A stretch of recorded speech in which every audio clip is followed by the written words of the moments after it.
YouTuber Sameer ಮನೆಗೆ notice ಅಂಟಿಸುತ್ತಾರೆ ಪೊಲೀಸರು. ನಾಳೆಯೇ ವಿಚಾರಣೆಗೆ ಹಾಜರಾಗುವಂತೆ ಸೂಚನೆಯನ್ನ ನೀಡಲಾಗಿದೆ. ಸದ್ಯ ಬೇಲ್ ಪಡೆದುಕೊಂಡು ದೂತ ಸಮೀರ್ ಹೊರಗಿದ್ದಾರೆ. ಸಮೀರ್ ಮನೆಗೆ ನೋಟಿಸ್ ಅನ್ನ ಅಂಟಿಸಿದ್ದಾರೆ ಧರ್ಮಸ್ಥಳ ಪೊಲೀಸರು ಅನ್ನೋದು ಕೂಡ ಗೊತ್ತಾಗ್ತಾ ಇದೆ. ಇನ್ನು ಆಗಸ್ಟ್ 24ಕ್ಕೆ ವಿಚಾರಣೆಗೆ ಹಾಜರಾಗುವಂತೆ ಸಮೀರ್ಗೆ ಮೊದಲ ಬಾರಿಗೆ ನೋಟಿಸ್ ಅನ್ನು ನೀಡುತ್ತಾರೆ. ಧರ್ಮಸ್ಥಳ ಠಾಣಾ ಪ್ರಕರಣ ಸಂಖ್ಯೆ 42/2025 ಸಂಬಂಧ ಇನ್ನು ವಿಚಾರಣೆಗೆ ಹಾಜರಾಗುವುದಕ್ಕೆ ಈಗಾಗಲೇ 3 ಬಾರಿ ನೋಟಿಸ್ ಅನ್ನು ಆತನಿಗೆ ನೀಡಲಾಗಿದೆ. ಅಂದರೆ 3 ಬಾರಿ ನೋಟಿಸ್ ಜಾರಿಗೊಳಿಸಲಾಗಿದೆ. ಆದರೆ ಇಲ್ಲಿಯವರೆಗೂ ಕೂಡ ಆತ ವಿಚಾರಣೆಗೆ ಹಾಜರಾಗಿಲ್ಲ. ಮಂಗಳೂರು ಜಿಲ್ಲಾ ಸತ್ರ ನ್ಯಾಯಾಲಯದಿಂದ ಆತನಿಗೆ ನಿರೀಕ್ಷಣಾ ಜಾಮೀನು ಮಂಜೂರಾಗಿದೆ. ಇನ್ನು ವಿಚಾರಣೆಗೆ ಖುದ್ದು ಹಾಜರಾಗಿ ಸಹಕರಿಸುವಂತೆ ನ್ಯಾಯಾಲಯದ ಆದೇಶ ಇದೆ.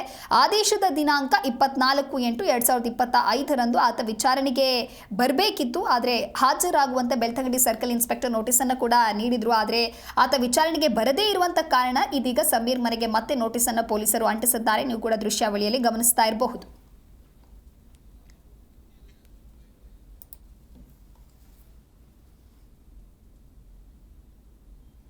ಈ ಕುರಿತಂತೆ ಮತ್ತಷ್ಟು ಮಾಹಿತಿಯನ್ನ ನೀಡಲಿದ್ದಾರೆ ನಮ್ಮ ಪ್ರತಿನಿಧಿ ಮೂರ್ತಿ. ಲೈವ್ ನಲ್ಲಿ ಜಾಯ್ನ್ ಆಗ್ತಾ ಇದ್ದಾರೆ.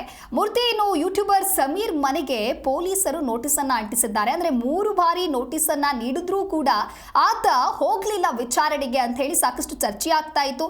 ತಾನು ಹೇಳಿದ್ದೆಲ್ಲ ಸರಿ ಅಂತ ಆದ್ರೆ ಆತ ಯಾಕೆ ಭಯ ಪಡ್ತಾ ಇದ್ದ, ಯಾಕೆ ಪೊಲೀಸರ ಮುಂದೆ ವಿಚಾರಣೆಗೆ ಹಾಜರಾಗ್ತಾ ಇಲ್ಲ ಅಂತ ಹೇಳಿ ಕೆಲವೊಂದಿಷ್ಟು ಆಕ್ರೋಶ ಕೂಡ ವ್ಯಕ್ತವಾಗಿತ್ತು.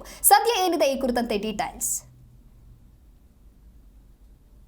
ದಿವ್ಯಾ, ಏನು ಈಗಾಗಲೇ ದೇಶಾದ್ಯಂತ ಸದ್ದು ಮಾಡಿರ್ತಕ್ಕಂಥ ಧರ್ಮಸ್ಥಳ ಪ್ರಕರಣಕ್ಕೆ ಸಂಬಂಧಪಟ್ಟಂತೆ ಧರ್ಮಸ್ಥಳದಲ್ಲಿ ನಡೀತಾ ಇರ್ತಕ್ಕಂತಹ ಎಲ್ಲವನ್ನು ಕೂಡ ಯೂಟ್ಯೂಬ್ ನಲ್ಲಿ ಹರಿಬಿಡ್ತಾ ಇರ್ತಕ್ಕಂಥ ಯೂಟ್ಯೂಬರ್ ಸಮೀರ್ ಯಾರಿದ್ದಾನೆ ಆತನನ್ನ ಒಂದು ವಿಚಾರಣೆಗೆ ಒಳಪಡಿಸ್ಲಿಕ್ಕೆ ಈಗಾಗಲೇ ಬೆಳ್ತಂಗಡಿ ಸರ್ಕಲ್ ಇನ್ಸ್ಪೆಕ್ಟರ್ ಅವರು 3 ಬಾರಿ ನೋಟಿಸ್ ಅನ್ನು ಕೂಡ ಜಾರಿ ಮಾಡಿದ್ರು. ಆದ್ರೆ 3 ಬಾರಿ ನೋಟಿಸ್ ಅನ್ನು ಜಾರಿ ಮಾಡಿದ್ರು ಕೂಡ ಸಮೀರ್ ಅವರು ಯಾವುದೇ ರೀತಿ ಒಂದು ವಿಚಾರಣೆಗೆ ಹೋಗಿರ್ಲಿಲ್ಲ. ಹಾಗಾಗಿ ಈಗ ಆತ ವಾಸ ಆಗಿರ್ತಕ್ಕಂತಹ ಬೆಂಗಳೂರು ಹೊರವಲಯದ ಬನ್ನೇರಘಟ್ಟ ಬಳಿ ಇರ್ತಕ್ಕಂಥ ಹುಲ್ಲಳ್ಳಿಯ ಆತ ಬಾಡಿಗೆ ಮನೆಯಲ್ಲಿ ವಾಸ ಆಗಿರ್ತಾನೆ. ಈಗ ಕಳೆದ ಗುರುವಾರವಷ್ಟೇ ಬೆಳ್ತಂಗಡಿ ಪೊಲೀಸರು ಕೂಡ ಬಂದು ಆತನಿಗೆ ಒಂದು ನೋಟಿಸ್ ಸರ್ವ್ ಮಾಡ್ಲಿಕ್ಕೆ ಬಂದಿದ್ರು. ಆ ದಿನ ಯಾವ್ದು ಸಿಕ್ಕಿರ್ಲಿಲ್ಲ. ಹಾಗಾಗಿ ಇವತ್ತು ಕೂಡ ಬೆಳಿಗ್ಗೆ ಬಂದು ಬೆಳ್ತಂಗಡಿ ಪೊಲೀಸರು ಆತನ ಮನೆಗೆ ಒಂದು ನೋಟಿಸ್ ಅನ್ನ ಅಂಟಿಸಿ ಹೋಗಿರ್ತಕ್ಕಂಥದ್ದು. ಈಗ ನೀವು ನೋಡ್ತಾ ಇರ್ಬೋದು, ಆತ ವಾಸ ಆಗಿರ್ತಕ್ಕಂತಹ ಬೆಂಗಳೂರು ಹೊರವಲಯದ ಬನ್ನೇರಘಟ್ಟ ಪೊಲೀಸ್ ಠಾಣಾ ವ್ಯಾಪ್ತಿಯಲ್ಲಿ ಇರ್ತಕ್ಕಂಥ ಒಂದು ಹುಲ್ಲಳ್ಳಿಲಿ ಇರ್ತಕ್ಕಂತಹ ಈ ಒಂದು ಬಿಲ್ಡಿಂಗ್ ನಲ್ಲಿ ಅಂದ್ರೆ ಬಾಲಾಜಿ ನಿಲಯದಲ್ಲಿ ಆತ ವಾಸ ಆಗಿರ್ತಕ್ಕಂಥದ್ದು.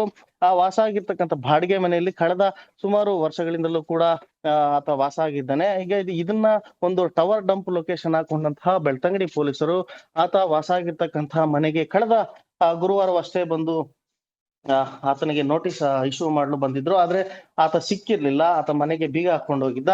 ಆದ್ರೆ ಇವತ್ತು ಬೆಳಿಗ್ಗೆ ಬಂದು ಬೆಳ್ತಂಗಡಿ ಪೊಲೀಸರು ಆತ ವಾಸ ಇರ್ತಕ್ಕಂತಹ ಮನೆಗೆ ಒಂದು ನೋಟಿಸ್ ಅನ್ನ ಅಂಟಿಸಿರ್ತಕ್ಕಂಥದ್ದು. ಈಗಾಗ್ಲೇ ನೋಡಿರ್ಬೋದು ನೀವು, ಈಗಾಗ್ಲೇ ಆತ ಇರತಕ್ಕಂಥ ಮನಸ್ಸಿಗೆ ಒಂದು ಬೆಳ್ತಂಗಡಿ ಪೊಲೀಸರು ಒಂದು ನೋಟಿಸ್ ಅನ್ನ ಅಂಟಿಸಿರ್ತಕ್ಕಂಥದ್ದು.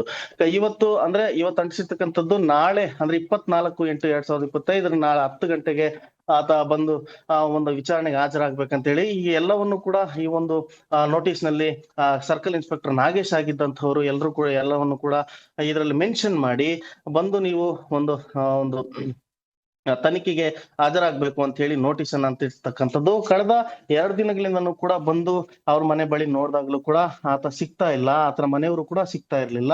ಹಾಗಾಗಿ ಇವತ್ತು ಬೆಳಿಗ್ಗೆ ಬೆಳ್ತಂಗಡಿ ಪೊಲೀಸರು ಕೂಡ ಬಂದು ಒಂದು ನೋಟಿಸ್ ಅನ್ನ ಅಂಟಿಸಿರ್ತಕ್ಕಂಥದ್ದು. ಹಾಗಾಗಿ ನಾಳೆ ಟೆನಿಕಾಸ್ ಆತ ಒಂದು ಬೆಳ್ತಂಗಡಿ ಪೊಲೀಸರಿಗೆ ಪೊಲೀಸ್ ಠಾಣೆಯಲ್ಲಿ ತನಿಖೆಗೆ ಹಾಜರಾಗ್ಬೇಕು ಖಂಡಿತವಾಗಿ ಅಂತ ಹೇಳಿ ಕೂಡ ನೋಟಿಸ್ ಅಂಟಿಸಿರ್ತಕ್ಕಂಥದ್ದು. ದಿವ್ಯಾ, ನಿಮ್ಮೆಲ್ಲ ಮಾಹಿತಿಗಾಗಿ ಥ್ಯಾಂಕ್ ಯು ಮೂರ್ತಿ, ನಿಮ್ಮೆಲ್ಲ ಮಾಹಿತಿಗಾಗಿ.